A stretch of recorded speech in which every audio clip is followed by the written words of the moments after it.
Un Grand Prix où Max Verstappen s'est rappelé aux bons souvenirs des fans de Formule 1 et où les Ferrari ont finalement décroché un résultat plus important que prévu. Bonjour et bienvenue à tous dans ce nouvel épisode de Lights Out. Je suis comme d'habitude accompagné de Baptiste. Salut Baptiste. Salut Raphaël. Et évidemment de Quentin. Quentin, comment ça va ? Ça va et toi Raphaël ? Ça va et toi mon cher Baptiste ? Ça va super les gars, écoutez. Moi ça va aussi nickel. Alors vous excuserez un petit peu le timbre de voix changeant de cet épisode. J'étais pas mal une soirée occupé. compliquée. Soirée compliquée, on dira ça comme ça. Beaucoup de cris et beaucoup de déceptions ce week-end. On reviendra pas dessus. Concentrons-nous donc sur ce qui nous intéresse aujourd'hui avec ce Grand Prix d'Imola, Émilie-Romagne. La F1 était de retour en Italie et ce Grand Prix ne nous a pas déçus. Alors je l'annonçais, Max Verstappen qui s'est rappelé à notre bon souvenir, 65e victoire du pilote néerlandais. La première depuis le Japon pour cette saison, et après 3 victoires consécutives d'Oscar Piastri. Et un très bonne performance de la part du pilote néerlandais qui s'est tout de suite imposé dans cette course avec un freinage très musclé dès le T1, n'est-ce pas Quentin ? Ah, clairement, c'était une très belle manœuvre qui, je pense, a fait plaisir à beaucoup de fans à travers le monde, excepté ceux de McLaren. Effectivement, Piastri qui est occupé à défendre sur George Russell, qui ne voit pas Max Verstappen, qui nous sort un freinage, mais sorti délirant. Tout droit des enfers. C'était incroyable, personne ne l'a vu venir. Un très bel extérieur bien amené, un Piastri surpris, qui finit en seconde position. Bravo Max, ça fait plaisir. C'est ce qu'on veut voir à chaque départ de Grand Prix en fait. Il n'y a vraiment que lui pour faire ce genre de dépassement. C'est clairement, il a été magistral et c'est certainement pas Lando Norris qui aurait fait cette manœuvre sur son coéquipier. Ouais, vu comment on lui tombe dessus depuis le début de la saison, Lando Norris, je vais que te rejoindre sur ça. Ce qui est impressionnant, c'est qu'il est même pas deuxième avant le premier virage. Non, il est troisième. Il rate complètement. Russell a une petite longueur, il a une roue d'avance sur Verstappen, sauf que Russell se retrouve bloqué par Oscar Piastri qui est devant lui, et c'est Verstappen qui a lui toute la ligne extérieure à son avantage et qui peut retarder son freinage au maximum. Et c'est vraiment, je pense, un des dépassements de la saison pour le moment. Clairement, puis avec Piastri qui freine trop tôt aussi. Même George Russell était le premier surpris d'ailleurs. C'est vrai. Oui, c'est vrai. Mais qu'est-ce qu'il fait ? C'est pas possible, les gars.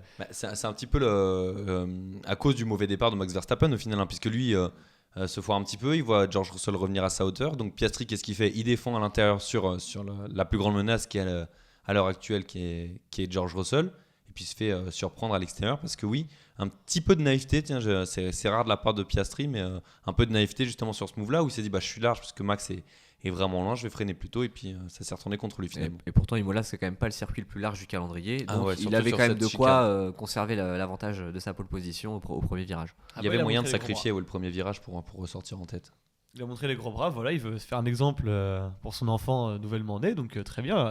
On sort déjà les muscles et annonce la couleur pour le reste de la saison, vu que le package de Red Bull semble mieux fonctionner à présent. Ouais, le jeune papa qui a tout de suite remontré déjà dès le Grand Prix dernier à Miami, qui avait dit non, papa, moi, les couilles, j'en ai rien à faire. Après, il faut aussi garder à l'esprit que pour le moment, la McLaren est quand même supérieure en termes de performance à la Red Bull, et donc Verstappen est amené à prendre plus de risques pour maximiser les points et rester au contact des deux McLaren au championnat. Mais ça rend le tout super impressionnant justement. Évidemment. Moi je vous l'avais dit avant le début de la course, mais je me suis dit mince, Piastri en fait en première position, Max juste derrière.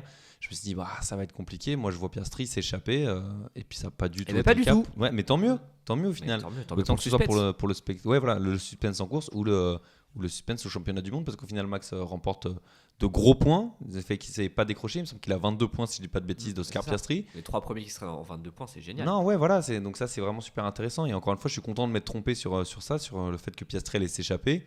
Non, c'est Max qui a réussi à s'échapper justement. Les McLaren n'ont jamais réussi à revenir sur là.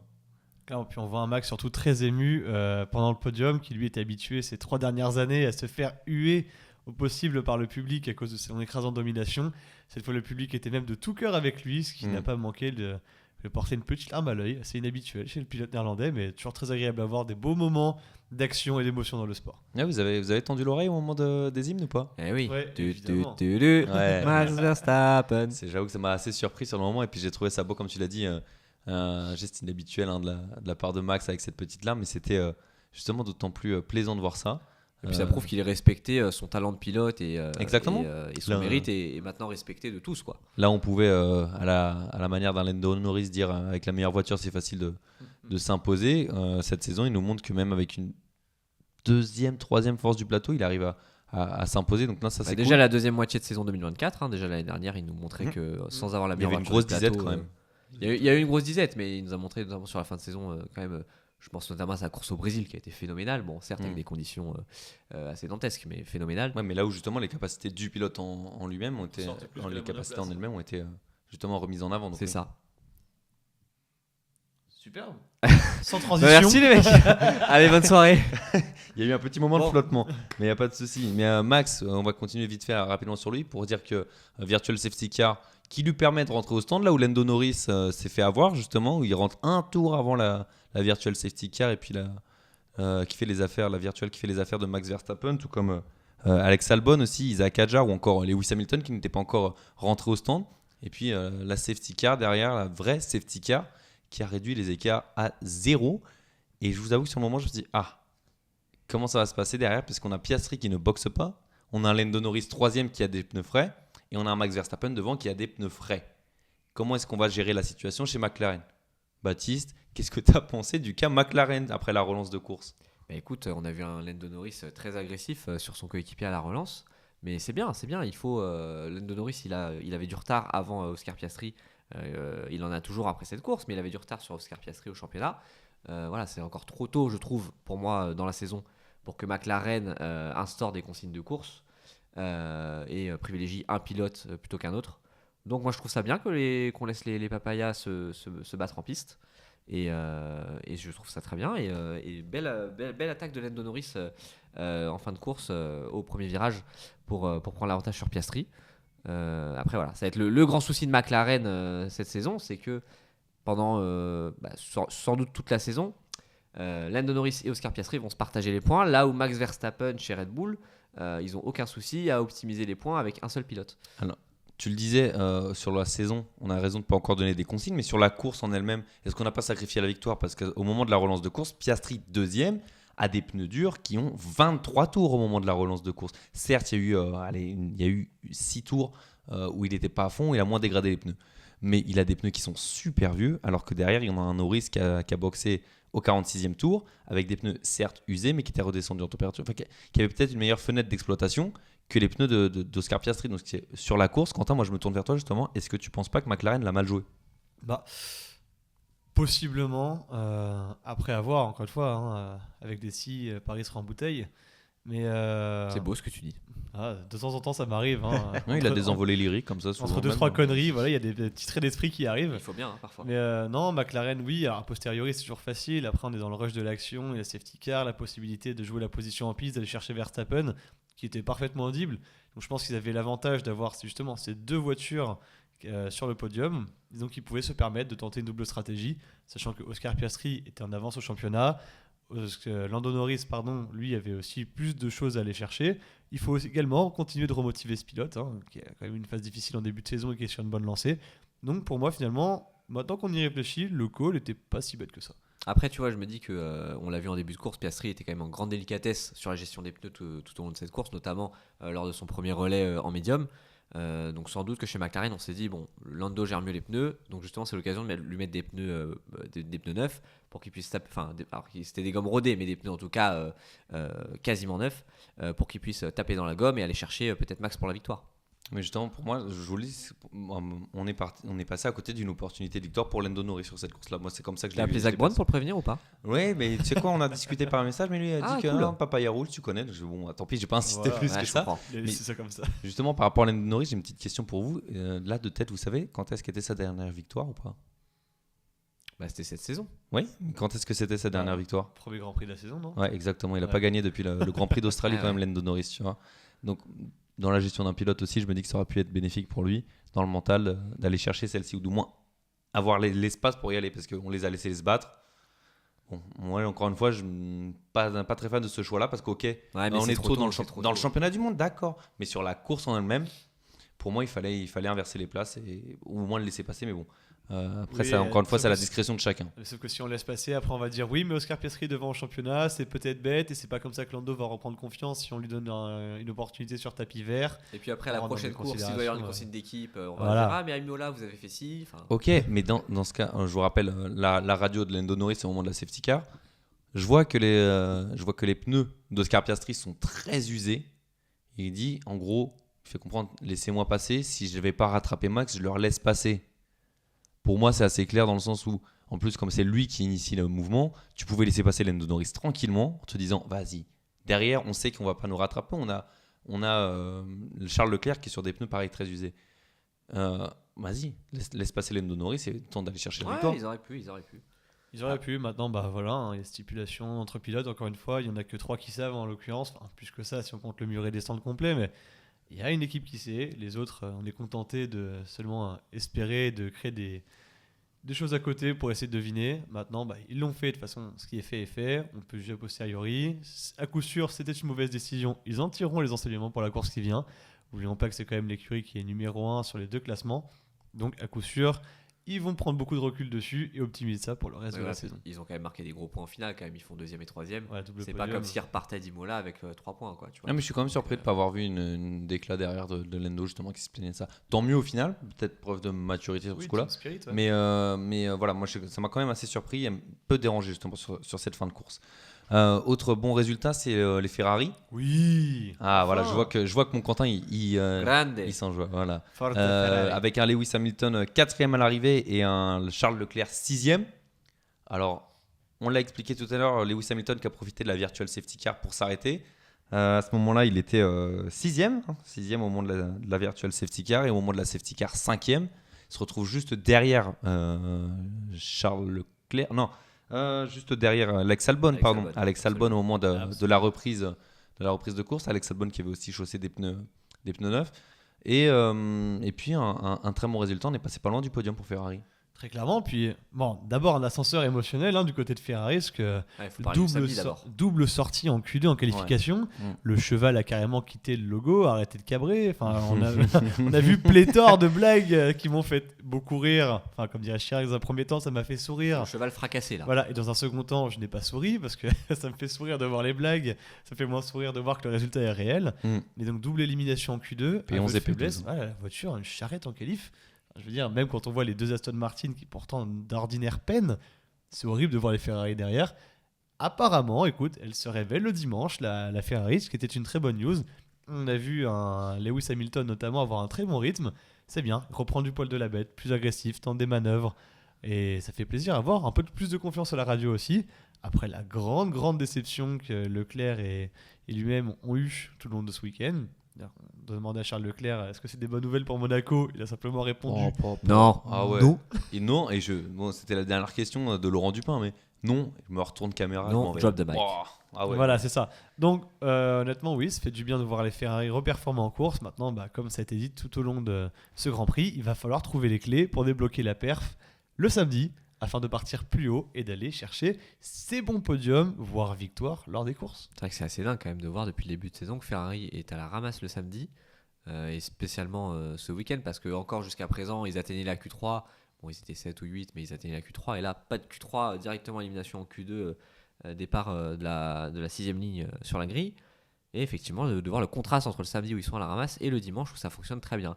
Alors là, ils ont été un petit peu aidés par le déploiement de la virtual safety car, puis de la safety car. Mais ils ont quand même su maximiser la performance, le potentiel. Et je pense que si on avait dit aux tifosi avant la course qu'ils termineraient 4e et 6e, je pense qu'ils auraient signé tout de suite. Ah, très clairement, sachant qu'en plus, Leclerc finit 6e. Bon, après une manœuvre. Merci, je comptais revenir. On pourra discuter un petit peu, effectivement. On va en discuter juste après, justement, parce que je vais aborder le pilote. Il y a des choses à dire. Voilà, mais donc ça aurait pu être 4 et 5 à la régulière, on va dire ça comme ça. Ça aurait pu être podium aussi. Ça aurait pu être podium aussi. Certaines choses ont été tentées, le rythme était là. C'est quand même un bon signal pour le reste de la saison. On sait qu'il manque des choses à débloquer.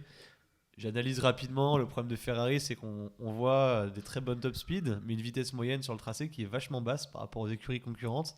Donc il y a sûrement des petits problèmes à régler sur le problème d'appui en virage. À voir comment Ferrari pourrait traiter ça et peut-être régler ces problèmes. Bon, faut quand même souligner un truc chez Ferrari, c'est qu'il y a quand même un truc qui marche du tonnerre depuis le début de saison, c'est quand même les arrêts au stand. Ça, ils nous font des arrêts extraordinaires. Ouais, clairement. T'as lu dans mes pensées, Raphaël. Non, mais quand t'as commencé la phrase, je savais que tu voulais saluer un truc positif chez Ferrari. Je savais que c'était ça. Non, mais c'est vrai que ça se passe extrêmement bien. On leur a tellement tombé dessus. Rappelez-vous, il y a quelques années, ils oubliaient des pneus. C'était la honte de la Formule 1 il y a quelques années, surtout pour une écurie historique. On va dire, on savait qu'ils étaient réputés très mauvais au stand. Ils oubliaient des pneus, ils faisaient des arrêts de 5-6 secondes, parfois plus. Là où ça s'est un peu Et plus là, mal passé c'est pour du McLaren. 2 secondes pile. compris, hein. Voilà, et là on est à des Mais ouais. 2 secondes de moyenne d'arrêt, franchement, bravo messieurs. Ah ouais, hein, c'est incroyable. Non, franchement, ça c'est top dans l'exécution. Ils ont été excellents donc depuis le Ce début de qui saison. permet aussi d'aller chercher des bons résultats. Voilà, et encore une fois, c'est ça, c'est des coups à jouer qui permettent parfois de ressortir juste devant, juste derrière une autre monoplace. Et ça prouve encore une fois que quand les performances de la voiture viendront, le reste suivra normalement. Mais les performances, on les attend depuis un moment chez Ah Ferrari. bah ça quand c'est même. clair, oui, encore une Quelques fois. années, next year will be our year, mais en attendant. Ouais, vu que ça fait 20 ans que ça dure, donc bon. Et en attendant, le jour viendra, la rédemption, hein, depuis le sacre de Kimi Raikkonen en Ah, mais 2007. dans quelle sensation on sera? Parce que les tifosi, eux, ils seront en mode évidemment très contents. Mais en tant qu'observateur de la Formule 1, qu'est-ce qu'on retiendra de ce sacre? Est-ce qu'on se dira enfin? soulagement. Est-ce qu'on se dira ouais, mais Je c'était pense quand un même- soulagement. Ça surtout. fait tellement longtemps qu'ils attendent. Bref. Bah, Un soulagement, une explosion de joie, ce sera libérateur finalement. C'est ça, un storytelling avant tout assez fou parce que personne, justement, ça fait tellement d'années que plus personne, exception des tifosi, mais beaucoup de spécialistes ont tendance à moins y croire. Ce Il y a eu jour-là, ce 2022 où on a eu l'expo. sera- Voilà, C'est vrai. ce Bon, temps-là- espoir assez de courte durée quand même, Voilà. hein, parce Oh, que bon, Verstappen a assez ce rapidement pris temps-là l'avantage. sera un moment de soulagement pour beaucoup de fans en disant finalement on peut le faire, mais surtout de beauté en disant ça fait tellement d'années que même si on n'est pas fan hardcore de Ferrari, on attend quand même juste de voir ça, rien que pour le beau jeu et l'idée. Ouais, c'est un petit peu comme le jour où Saint-Etienne gagnera à nouveau de la Ligue 1, quoi. Impossible. Donc, on avait dit qu'on ne Impossible. ramenait pas à ce qui s'était passé ce week-end sur le podcast. C'est pas grave. Allez, on va enchaîner tout de suite parce que du coup, là, on s'est vachement projeté sur Ferrari. Mais en attendant, moi, il y a un move qui m'a pas du tout plu. Pendant la course, vous allez me dire ce que vous en pensez. Mais petit affrontement, Charles Leclerc, Alex Albon, T1, ça vous dit quelque chose, messieurs? Ouais, c'était assez musclé. Hein, Ça entre me les rappelle nos parties sur F1 23, notamment Raphaël. Sur ce même virage, oui, sur ce même virage. Mais non, mais très honnêtement, tu as un Alex Albon qui est en pneu beaucoup plus frais que Charles Leclerc, qui va pour dépasser Charles Leclerc à l'extérieur et qui est quand même de mémoire assez en avance sur le freinage. Et puis on a un Charles Leclerc qui l'emmène dans les graviers, tout simplement, hors de la piste. Ou pas, ou alors Charles Leclerc a juste emmené beaucoup trop de vitesse, freiné trop tard et foiré un peu son virage. Bon, réussi à le sauver un petit peu.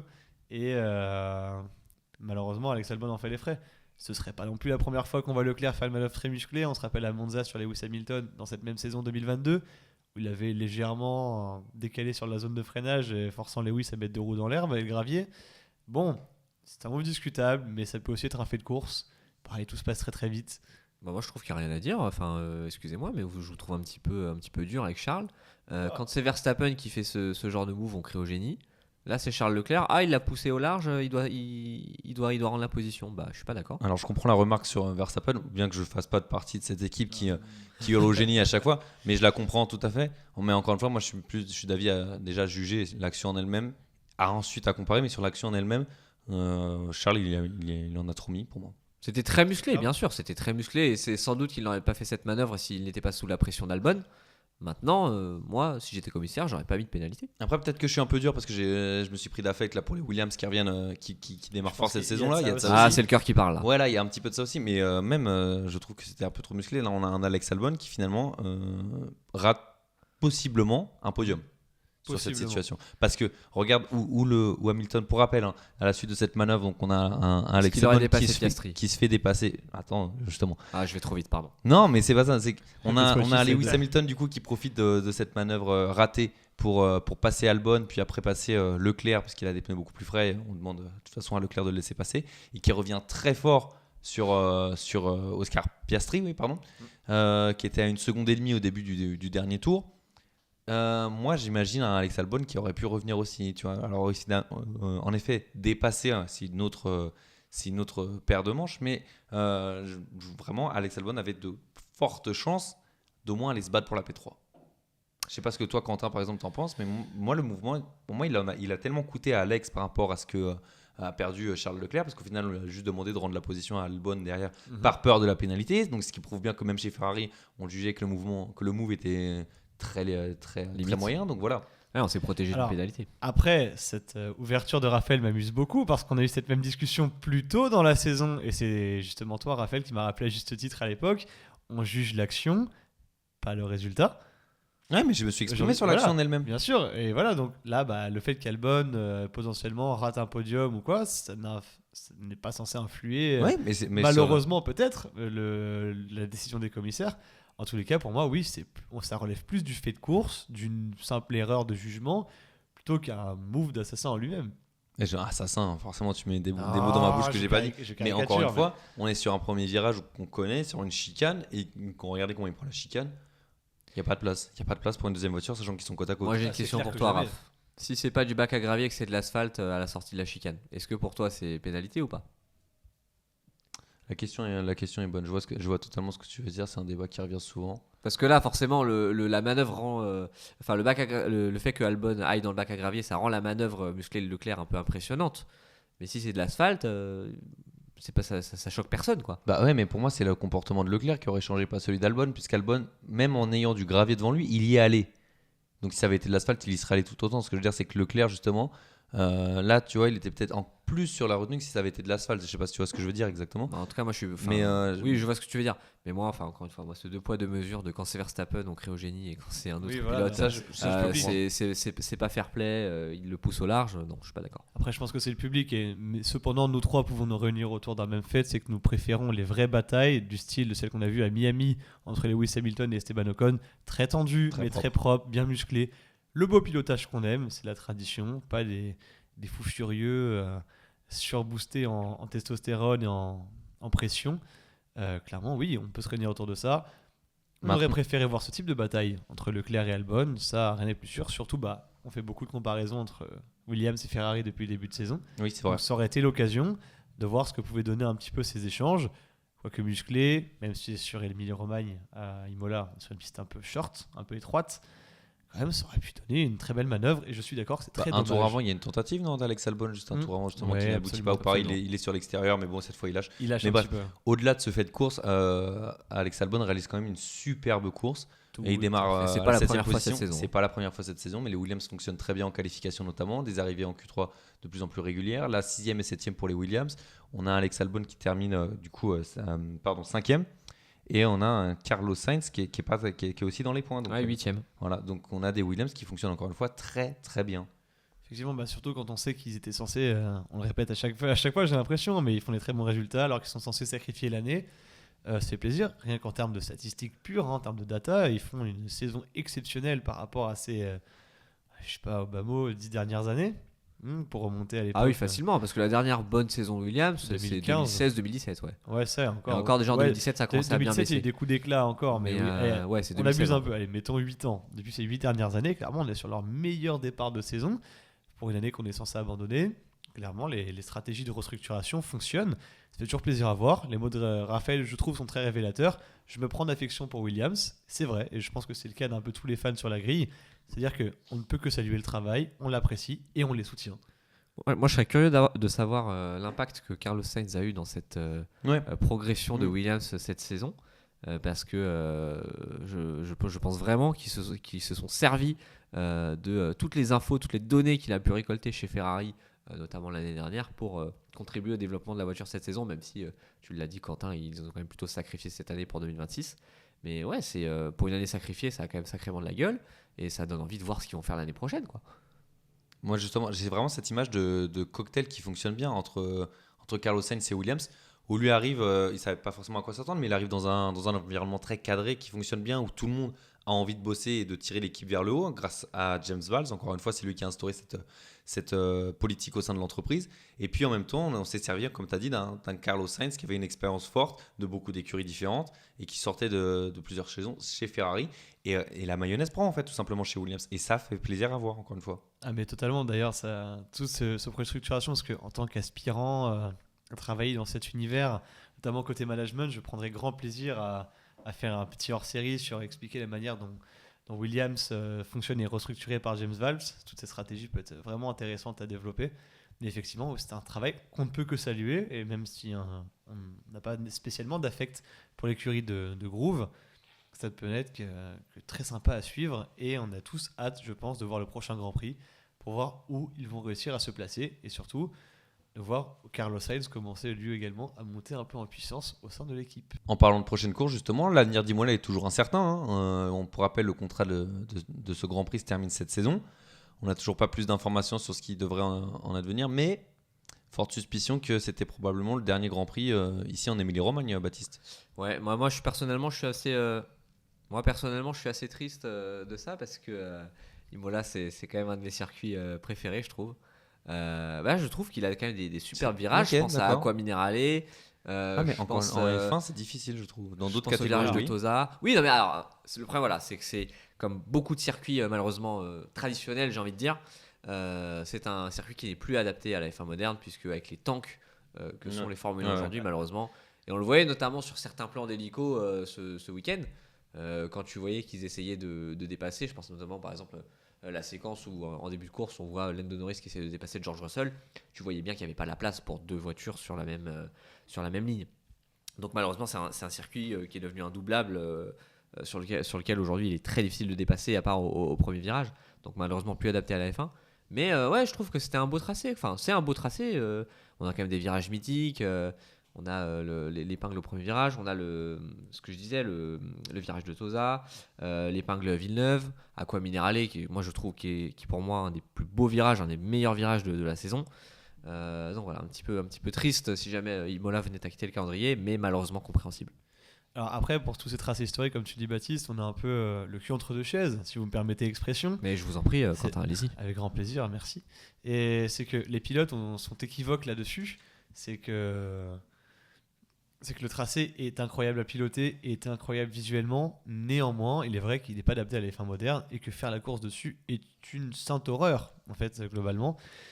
Propice à la sieste dominicale plutôt d'habitude le GP d'Imola. Bon, c'était pas le cas hier. Hein. Pour une fois, c'est ce que je voulais souligner, plaisir. c'est que pour une fois hier on a suivi un Grand Prix qui était très intéressant.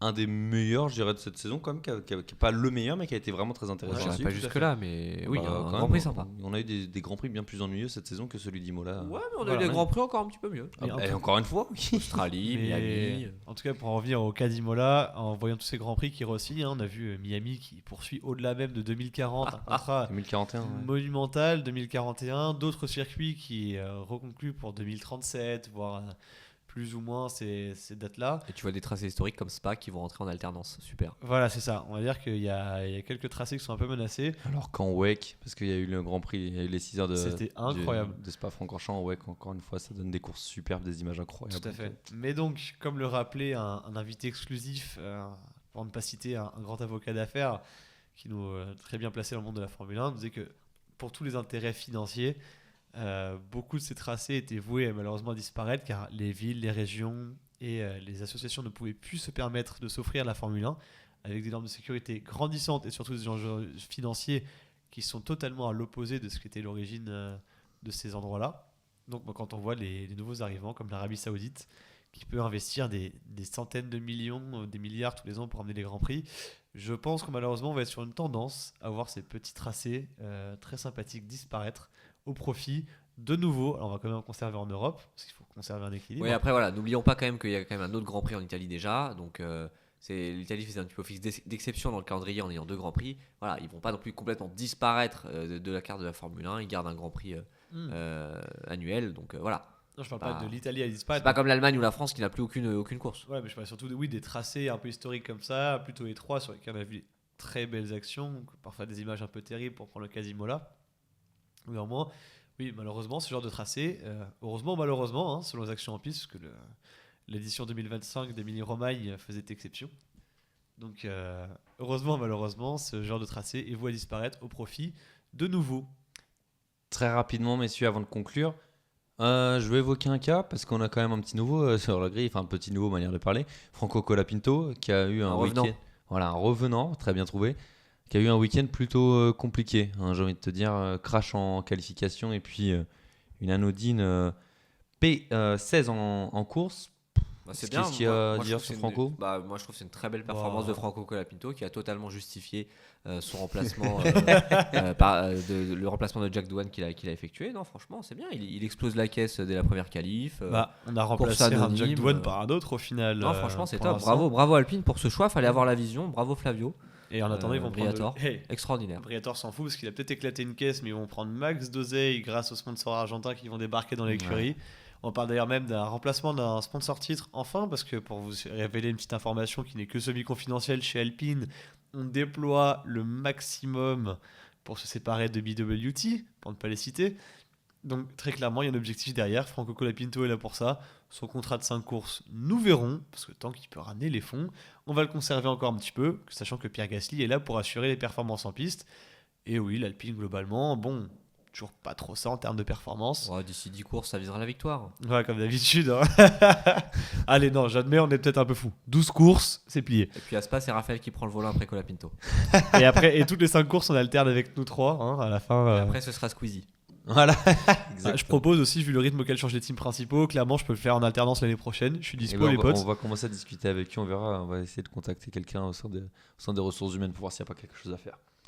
Merci en tout cas, messieurs. On va revenir très rapidement sur les résultats de cette course et les classements au championnat du monde. Baptiste, je te laisse revenir dessus. Ouais, rapidement le classement de cette course, de ce Grand Prix d'Émilie-Romagne, avec la victoire de Max Verstappen devant Lando Norris et Oscar Piastri. Lewis Hamilton 4ème sur sa Ferrari, suivi par Alex Albon et Charles Leclerc. George Russell termine 7ème, Carlos Sainz 8ème. Belle performance de notre Français Isaac Hadjar qui termine 9ème avec sa Racing Bulls. Et Yuki Tsunoda complète le top 10. Du côté des autres Français, Pierre Gasly termine 13ème sur son Alpine et Esteban Ocon a malheureusement abandonné pour un problème mécanique sur sa Haas. Au classement des pilotes, Oscar Piastri est toujours en tête avec 146 points, 13 points devant Lando Norris. Max Verstappen est 3ème avec 124 points, suivi par George Russell qui a 99 points. Charles Leclerc est 5ème, suivi de Lewis Hamilton et Kimi Antonelli. Du côté des Français, Esteban Ocon est 9ème, Pierre Gasly 13ème et Isaac Hadjar 14ème. Enfin, du côté des constructeurs, ça se passe très très bien pour McLaren qui fonce vers le titre constructeur déjà avec 279 points, suivi par Mercedes et Red Bull. Ferrari est 4ème, suivi de Williams et Haas. Aston Martin est 7ème, Racing Bulls 8ème. Alpine, seule écurie française du plateau, est avant-dernière. Et Kick Sauber ferme la marche avec 6 points. Eh ben merci beaucoup Baptiste pour ce bilan plus que complet. On se retrouve. Tout le plaisir est pour moi, voyons. Eh ben c'est toujours un plaisir de t'écouter, sache-le. On se retrouvera pour le Grand Prix de Monaco dès le week-end prochain. Donc Monaco. Voilà, Monaco. J'ai pas compris sur quelle improvisation. Il va commencer à pleuvoir dehors. Merci Baptiste. Voilà, génial. Et puis on va espérer retrouver un Charles Leclerc un petit peu plus enjoué sur ce Grand Prix malgré tout. Bon, à très bientôt, messieurs. J'annonce. Podium de Charles. Eh ben c'est lancé. D'accord. Vous aurez tous le droit de taper sur Baptiste en commentaire après J'ai la vision. Le très mauvais résultat que Charles Leclerc va effectuer à Monaco. Rendez-vous, je le souhaite, mais bon. Rendez-vous mardi, vous verrez. Eh ben on verra ça. Allez, rendez-vous mardi. Faisons comme ça, messieurs. Faisons comme ça. Rendez-vous mardi. D'accord, faisons comme ça. À très vite tout le monde. Ciao. Francesco Bernoulli.